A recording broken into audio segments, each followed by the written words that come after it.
Meus amados irmãos em Jesus Cristo, hoje nós estamos no último domingo do mês de setembro, mês dedicado à Palavra de Deus, e vocês estão acompanhando as primeiras leituras desses últimos dias, extraída do Antigo Testamento, do livro do profeta Amós. O profeta Amós é um profeta chamado profeta da justiça social, da justiça de Deus. Ele mesmo diz que Deus o chamou mas ele na verdade é do interior. Ele é camponês e filho de camponês. E o profeta Amós coloca a palavra de Deus bem clara. Ai daqueles que vivem despreocupadamente. Ele até começa a dizer assim: ai daqueles que tomam vinhos em taças, ai daqueles que dormem em camas de marfim, ai daqueles que vivem despreocupadamente. O que é que o profeta está querendo dizer? Será que ele é contra a boa vida? Não. Deus ama, meus irmãos, que você viva na prosperidade. Deus quer que você viva bem, com o suor do seu trabalho, com o seu dinheiro honesto. Você merece e você precisa disso. Aliás, todos nós precisamos. A palavra que o profeta está dizendo aqui: ai daqueles que são indiferentes ao problema dos pobres.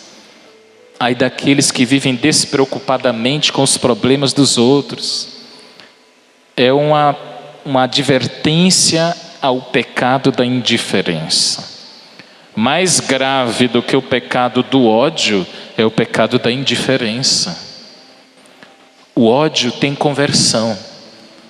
O que eu odeio alguém, não gosto de alguém, tenho raiva de alguém, o Espírito Santo transforma a minha vida. E esse ódio, esta raiva pode se transformar em respeito, em tolerância. Mas a indiferença é uma porta fechada. Quando você é indiferente a alguém, você matou essa pessoa. A indiferença é pior do que o ódio. Do ponto de vista cristão, é o sentimento mais terrível que existe. É a indiferença. O maior inimigo da igreja e do evangelho hoje não é o ateísmo mais. É a indiferença. É quando Deus não faz mais falta na vida das pessoas. É quando vir a missa, tanto fez como tanto faz. Eu posso ir um domingo, depois só volto no Natal, e quem sabe se der tempo, se não tiver jogo. Quando Deus se torna indiferente na vida das pessoas, o pecado é muito forte, é muito grave. Quando você não tem mais sentimento de culpa e as coisas pecaminosas que praticamos não afetam mais a sua consciência, e você acha que tudo é normal, que nada mais é pecado, as coisas se tornaram terríveis. A alma necrosou, o espírito ficou necrosado. Então é isso que o apóstolo está dizendo: ai daqueles que vivem indiferentes aos sofrimentos dos pobres. Porque já no tempo de Jesus, já no Antigo Testamento, haviam pessoas, meus irmãos, que não se preocupavam o que estava além do seu umbigo. E isso não é ser cristão. O nosso cristianismo, a nossa fé católica nasceu do amor ao próximo, sim ou não? É por causa da preocupação com o outro. E aqui entendam bem, meus irmãos, a gente não vem à igreja só para a gente se sentir bem. Olha o que o padre vai dizer.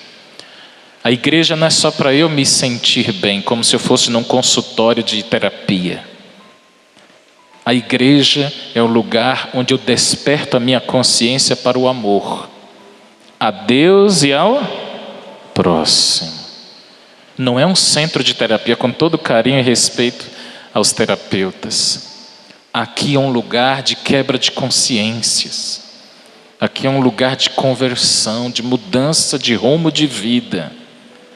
Aqui é um lugar onde a gente vem e a palavra de Deus incomoda a gente, toca na gente.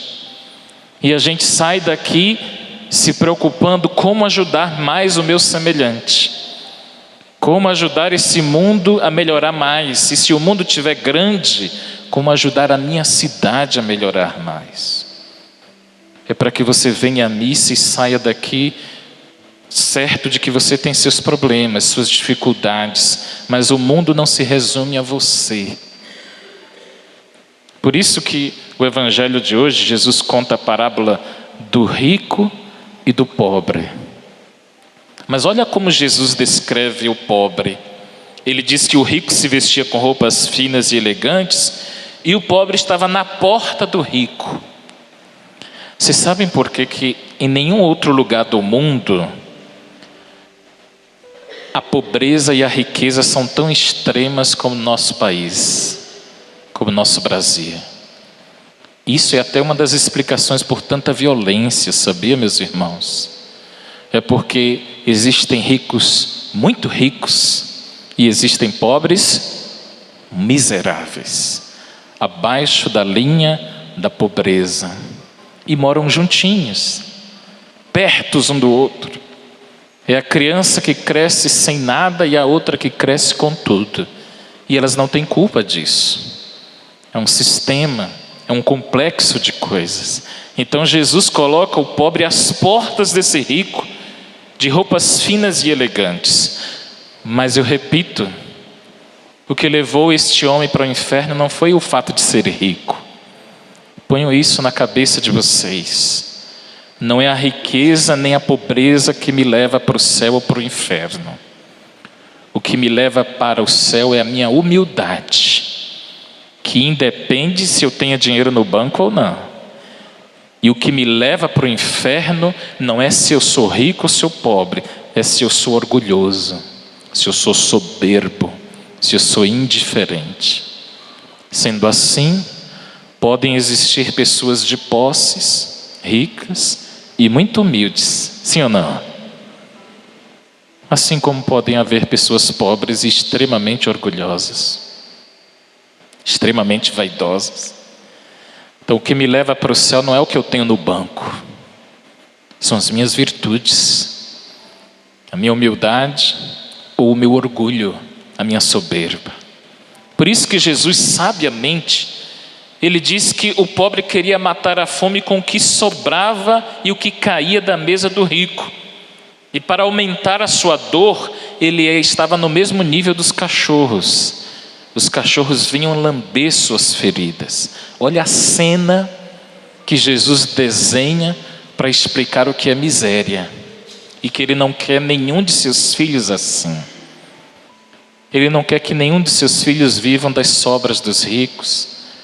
Ele não quer que nenhum de nós vivamos do que sobra dos outros. Porque nós somos filhos do rei. Nós temos dignidade, sim ou não? Todos nós. Todos os seres humanos, todos somos filhos do Rei Maior. Nós não fomos criados para vivermos das sobras. E se depender do cristianismo, quem tem mais vai partilhar com quem tem menos, sem acusar esse que tem menos de ser pobre porque quer, sem maltratar o humilde, sem ofender o humilde, sem achar que quem hoje, com vergonha, como eu presencio aqui na minha paróquia todos os dias, se vem um pai de família, a coisa mais humilhante que tem é ele querer pedir 1 quilo de feijão. Isso é humilhante, sim ou não? Isso é humilhante. E se ele chega a esse nível, é porque ele tem filhos para criar. Ele não está conseguindo suster. E isso, meus irmãos, eu posso, você pode, nós podemos melhorar. Ah, padre, mas o senhor dá uma cesta básica aqui, mas não resolve o problema da fome em Guaratinguetá? Mas pelo menos não sou omisso. Pelo menos eu não me envergonho de ser chamado de cristão. Pelo menos eu procuro honrar o nome que levo, o batismo que tive. Eu não me escondo na minha fé, eu não tenho do que me envergonhar, estou fazendo a minha parte. Entenderam, sim ou não? Por isso, meus irmãos, vamos acabar com o ódio aos pobres, acabar com essa ojeriza quem é humilde, achar que todo mundo que hoje está desempregado é porque é vagabundo, porque não presta. Meu Deus, Jesus escolheu vir ao mundo nesta condição humilde e pobre. Hoje pela manhã eu lembrava no Santo Evangelho que quando Jesus foi levado diante de Herodes, o grande Herodes, Jesus foi amarrado como ladrão. E quando ele chegou lá no palácio de Herodes, Herodes estava dando aqueles banquetes ricos. Herodes se levantou, olhou Jesus de cima a baixo, como se dissesse: é esse pobretão que vocês estão dizendo que cura cegos, faz paralítico andar? Ele olhou Jesus, viu que o jeito dele se vestir era de caipira. Ele viu que o jeito de Jesus falar era a porta, não era a porta.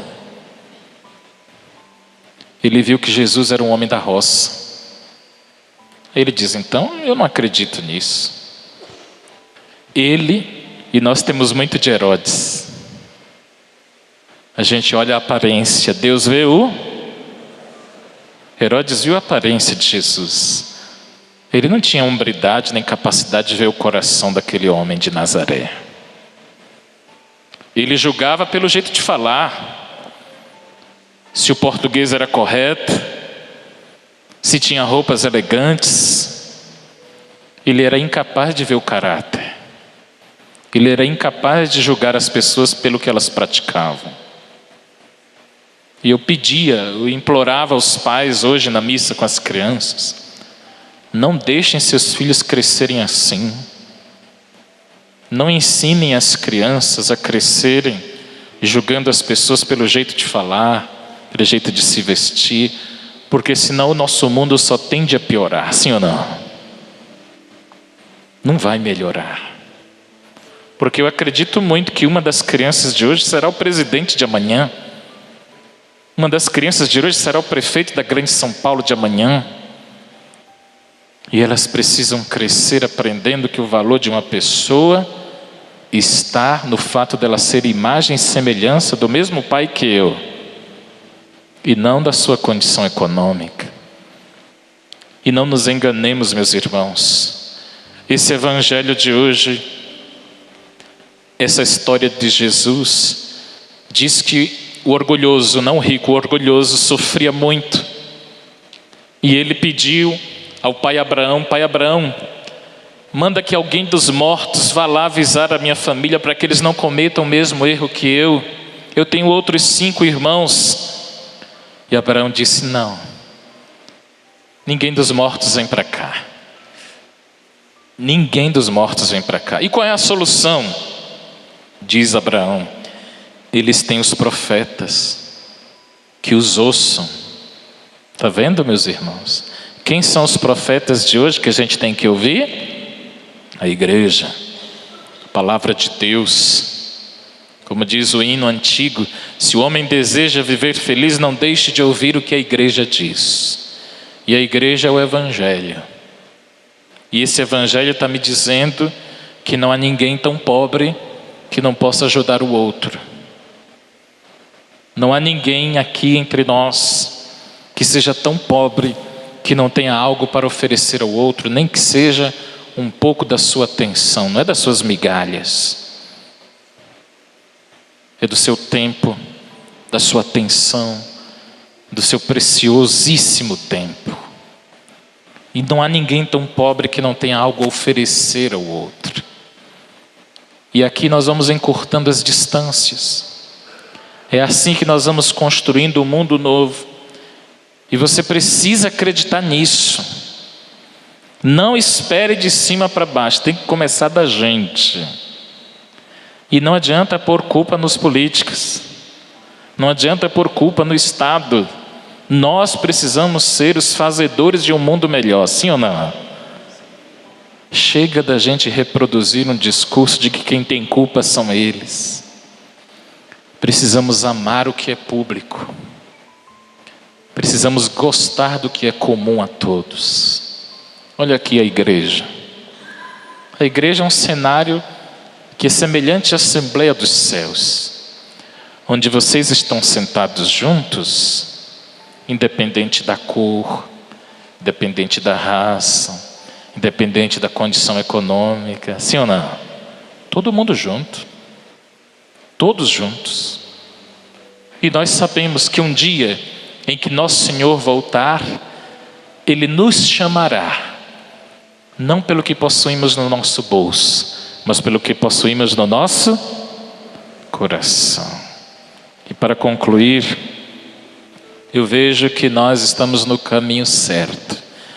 Eu tenho muitas perspectivas boas de que o Evangelho toca o nosso coração, de que eu não estou pregando para uma assembleia de pessoas indiferentes ao Evangelho.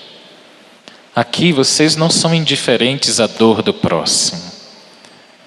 Eu prego sabendo que esse Evangelho que me toca também toca a você. Que você se deixa tocar pela palavra de Deus. Que você se deixa tocar pelo Evangelho. Que você não vem à missa e não ouve uma homilia como se você estivesse passando um tempo. Como se você estivesse passando uma chuva para ir para outras coisas mais importantes. Não. Você vem à igreja, você vem à missa para se deixar tocar pelo Evangelho, porque você tem medo da indiferença.